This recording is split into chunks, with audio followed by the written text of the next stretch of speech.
साथियों, आप सभी का स्वागत है smart legal update with advocate Arun Soni.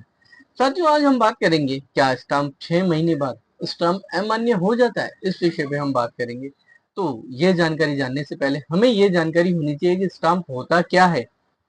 साथियों, स्टाम्प एक सरकारी कागज होता है जिसपे पहले स्टाम्प ड्यूटी जमा होती है, फिर उसका उपयोग शपथ पत्र में, किराएनामे में, आपके रेंट एग्रीमेंट में, अन्य कोई एग्रीमेंट में, गिफ्ट डीड में, पावर ऑफ अटॉर्नी बनाने में, वह वसीयत का निष्पादन करने में आदि में इसका उपयोग किया जाता है। अब बात आती है, क्या स्टाम्प की कोई निश्चित वैधता की तिथि होती है।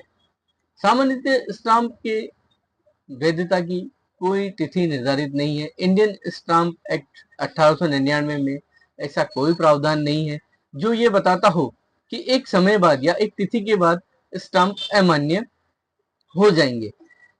सुप्रीम कोर्ट द्वारा भी अपने जजमेंट में स्पष्ट किया गया है कि ऐसी कोई तिथि नहीं है जिसके बाद स्टाम्प अमान्य हो सकता है। पर यहाँ कुछ एक्सेप्शन है, अपवाद है।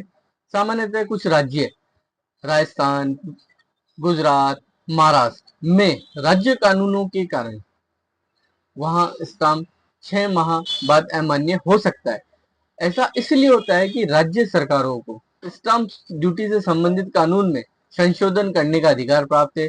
इस कारण से वह 6 माह बाद उन राज्यों में अमान्य हो सकता है। अब बात आती है, क्या हमने स्टाम्प खरीदा और 6 माह बाद यदि हमारे स्टाम्प काम में नहीं आया तो हम क्या उस स्टाम्प को वापस जमा करा सकते हैं। इसका जवाब है बिल्कुल हाँ, आप स्टाम्प को वापस जमा करा सकते हैं।